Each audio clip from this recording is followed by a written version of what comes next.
જય સદગુરુદેવ. માનવ મહિમા ભાગ 121. હે માનવ, આ દેહધારી અવતારીનો ધર્મ તે માનવ ધર્મ નથી, તે તો દેહને ધર્મવાદી બનાવે છે. અને પાછો તેવા ધર્મનું અભિમાન કરનાર આંધળો હોય છે. એટલે પરમાત્માના જ્ઞાનીઓ તેને બોલીનો વાચાળ કહે છે. અને તેવા વાચાળ બોલીના કલાકારો પૈસા માટે કામ કરે છે. કલાકારને તો બીજું શું હોય? તેને તો જીવને રાજી કરીને પૈસા સાથે નિસ્બત હોય છે. અને તેવા કલાકાર પૈસા માટે ચોધાર આંસુએ રડે પણ છે. બાકી તેને સામેના જીવના આત્મકલ્યાણ સાથે શું લેવા દેવા? ખુદ જ આવીને ગયા તેના ગુણ ગાતો હોય અને સંસારીના દાખલા આપીને જીવને હસાવીને જીવ પાસે પૈસા કેમ ખંખેરવા તે તેનો મેઇન પોઈન્ટ હોય છે. જુઓ, વર્તમાન સમયની જ વાત છે. હે માનવ, આ 5 તત્વના માનવ લોકમાંથી, જે 84 લાખ યોનિમાંથી, જન્મ મરણમાંથી છૂટવાનો એક જ ઉપાય, જે અનામી પરમાત્માના નામ સાથે સુરતાને એક કરો અને તે નામ સુરતાને ત્રિપુટીની પાર જમા કરાવો. બાકી આ સંસારમાં રહીને ભક્તિ થઈ શકે છે, જો બીજા સંસારી જીવ આડા ન પડે તો. અને તે સંસારીઓ સાથે રહીને ખાલી શરીર ઢાંકવા માટે કપડાં પહેરવાની જરૂર છે. બાકી સત્ય પરમાત્માની ભક્તિ કરવા માટે શરીરને ભક્તિવાન બનાવવાની જરૂર જ નથી. પછી જે હાલ વર્તમાન સમયમાં શરીર શૃંગાર સજનાર આંધળા અને અનુમાની અને અંધવિશ્વાસુ હોય છે, તેને તે પણ ખબર હોતી નથી કે જીવને કોના બંધનમાંથી મુક્ત થવું છે અને જીવ કોના બંધનમાં બંધાયો છે અને જીવને કોણે બંધનમાં નાખ્યો છે.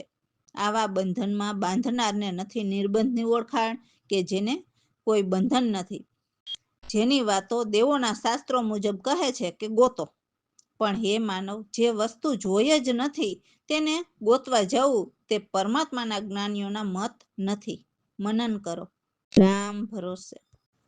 તો સદગુરુ આપણને એમની વાણીના સાક્ષી રૂપે સમજાવે છે કે હે સાધુભાઈ, પરમાત્મા તો નિર્ગુણ અપારા છે, એટલે એનો કોઈ પાર નથી પામી શકતા. જે નિર્ગુણ છે પણ સગુણમાં પણ પોતે રહેલા છે, એટલે આપ પર આપ. એટલે પરમાત્મા એક જ અવિનાશી છે. એમ અગમની કોઈને ઓળખાણ નથી. એવા અગમની ઓળખાણ કરી એમની ગમ કરીને અમારા સદગુરુ નજરે નિરખાવીને પિંડમાં પ્રગટ કરવાની રીત શીખવે છે અને કહે છે કે નિર્ગુણ સર્વગુણોથી ન્યારા છે, જે રજોગુણ, તમોગુણ અને સત્વગુણથી ન્યારા છે. ત્યાં ધર્મ અધર્મ કંઈ જ ન લાગે. સ્વર્ગ નર્ક પણ નહીં, કે ઊંચા નીચા નથી, જાગતા કે સૂતા નથી. ત્યાં હરખ શોક નથી, આગળ પાછળ કશું જ નથી. જ્યાં વેદની વાતો કે કિતાબની વાતો કે કોઈ વચન ત્યાં ન પહોંચે. પણ હા, જે પરમાત્માને જાણે છે એવા અમારા સદગુરુ જેવા સંતોના વચન જરૂર ત્યાં પહોંચી શકે છે.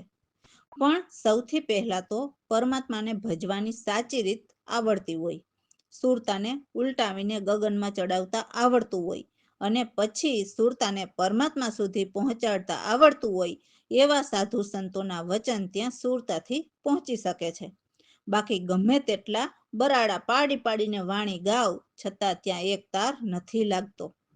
એવા અક્ષય એટલે પૂર્ણ પુરુષ સૌથી અલગ ન્યારા રહે છે.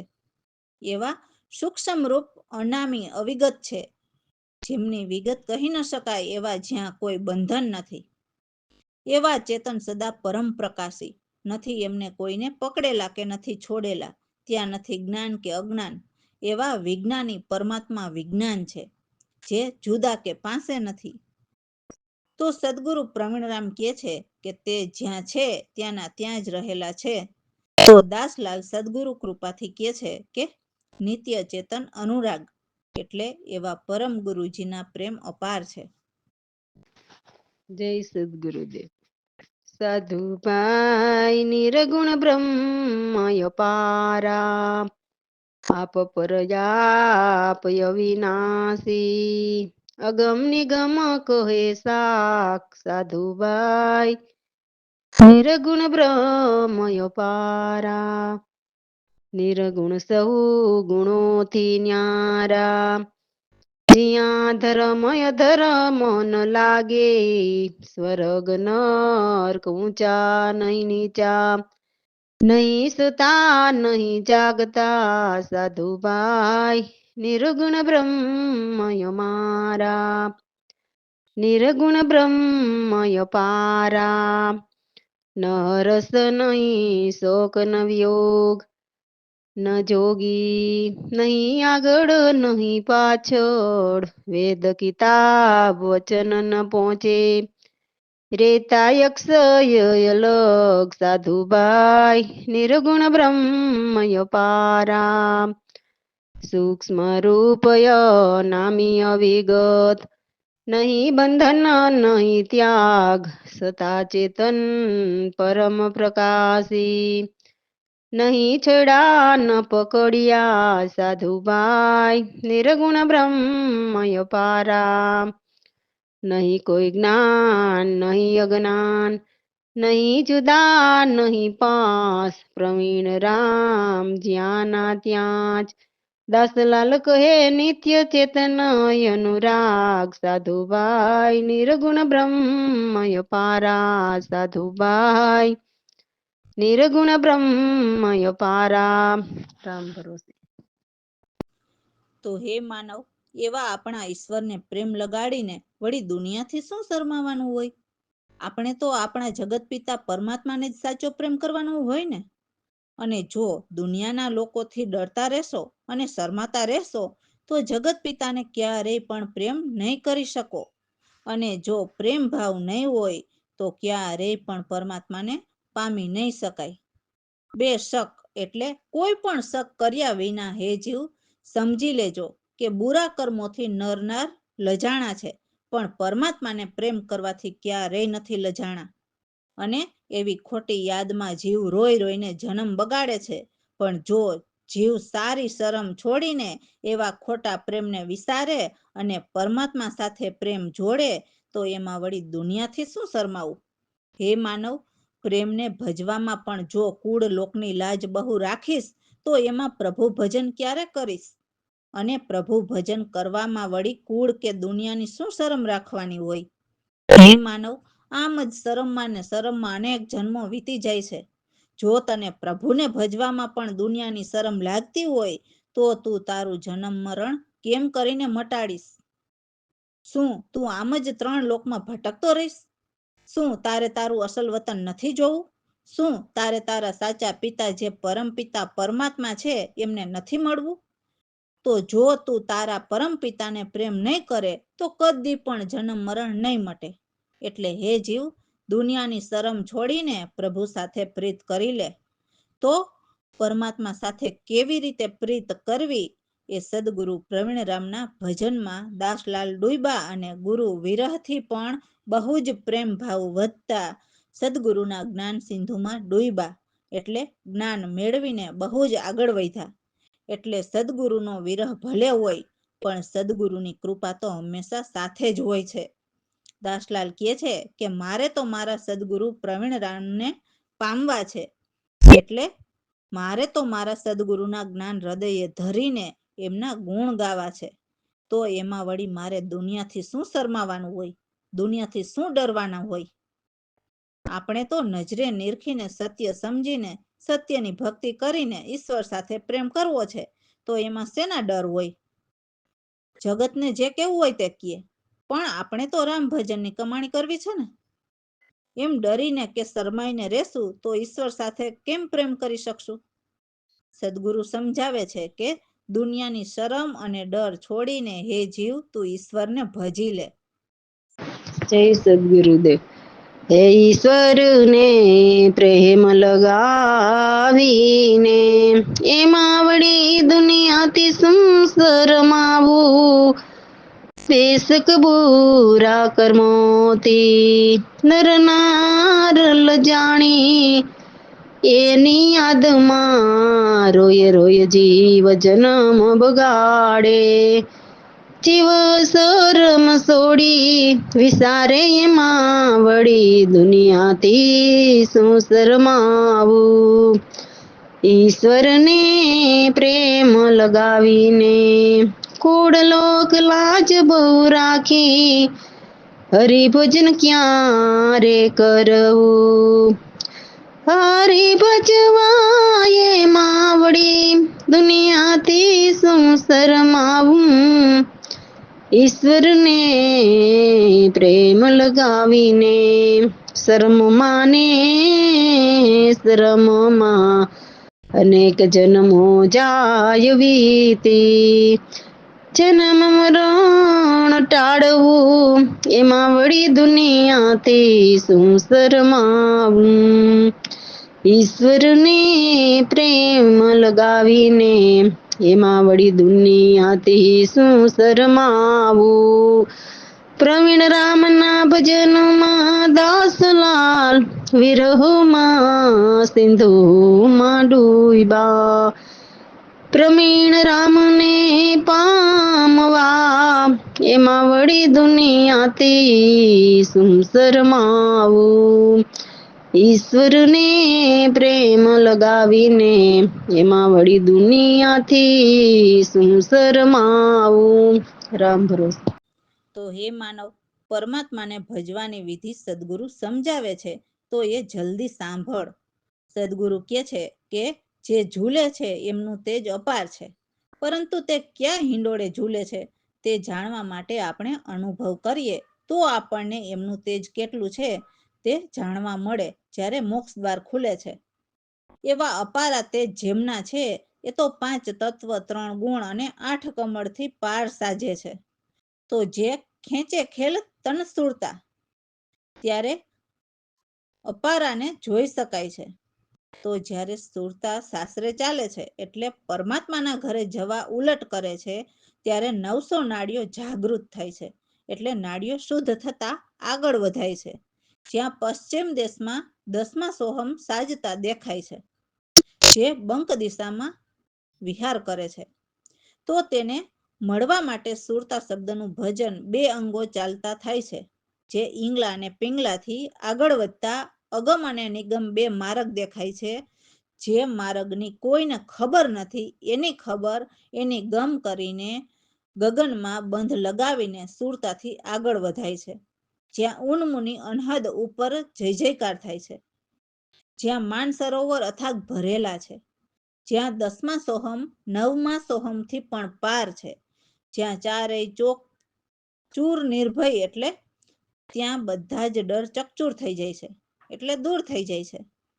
એવા બેહદ 2 અંગ એટલે અનહદ અંગ રહિત જેને વિદેહ કહેવાય છે, તેને સદગુરુ પ્રવીણરામ એ મંડળ જે પરમ તત્વ છે તેને નિરખે છે અને દાસલાલ સદગુરુના શરણે રહીને ગુરુ કૃપાથી એ પરમ પુરુષને લખે છે.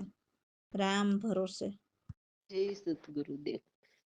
આ વિધિ વિગતો વેગ સંભાળો રે ચૂલે એનું તેજ પાર રે અનુભવે ખુલે મોક્ષ દ્વાર રે આ વિધિ વિગત વેગ સંભાળો રે 5 તત્વ 3 ગુણ સાજતા રે 8 કમોડું પાર રે ખેંચે ખલ તન સુર તારે જોયા પાર રે આ વિધિ વિગત વેગ સંભાળો રે સાસરે જ્યારે ચાલી સુરતા જાગે 900 નાડી રે સોહમ સાજતા પશ્ચિમ દેશ મારે બંક દિશામાં કરે વિહાર રે આ વિધિ વિગત વેગ સંભાળો રે સુરત શબ્દ હોય મેળો રે 2 અંગ ચાલતા પાર રે અગમ નિગમ બે માર્ગ દેખિયા ગગન બંધ લગારુ રે આ વિધિ વિગત વેગ સંભાળો રે ઉન્મુનિ અનહદ ઉપર હોય જયું જોયું રે માનસ સરોવર યથાગ ભરિયા દસમા પોરની પાર રે આ વિધિ વિગત વેગ સંભાળો રે ચારે ચોક ચૂર નિરભોઈ બેહદ બે સંગ સારું રે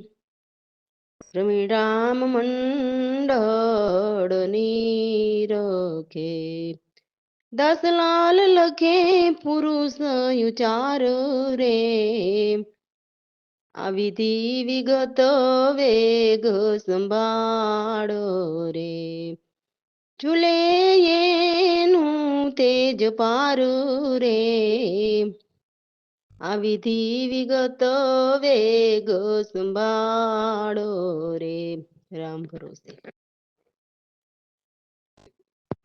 તો આ દેહ સાધન સદગુરુની સંગતમાં લાગતા સદગુરુના મહાવાક્ય અમે કાને ધર્યા અને સદગુરુના શબ્દનું બરાબર મનન કરીને વિચાર કરીને સત્ય સમજાયું અને સદગુરુ કૃપાથી ગુરુગમ લાવીને ગુરુ ભક્તિની રીતથી નિધિધ્યાસન કર્યા અને પરમાત્માને નજરે નિહાળીને ભીતર અનુભવ પણ કર્યા જેથી સત સમજાતા જ અમે અનુભવથી સત જ્ઞાન લખ્યા જેથી જીવ અને આત્માના નિર્ણય લાવ્યા કે આપણી અંદર આત્મા છે તો જ આ દેહ જીવિત છે એટલે જીવ કહેવાય છે જ્યાં આત્મા નથી ત્યાં જીવ નથી હોતા અને સદગુરુ કૃપાથી કર્મ ભ્રમના ભેદ મટાડ્યા ખોટી ભ્રાંતિ ભેદના મૂળ ગુમાવ્યા જેથી સત ભક્તિ યુક્તિથી યમના તાળા લાગી ગયા એટલે હવે યમના તેડા નહીં રહે મનોવૃત્તિની જે ભ્રમણા હતી કે હું કરું તે પણ તૂટી ગઈ અને પૂરી શ્રદ્ધાથી ગુરુગમ પામીને હું તો ભ્રમ નિંદ્રામાંથી જાગી ગઈ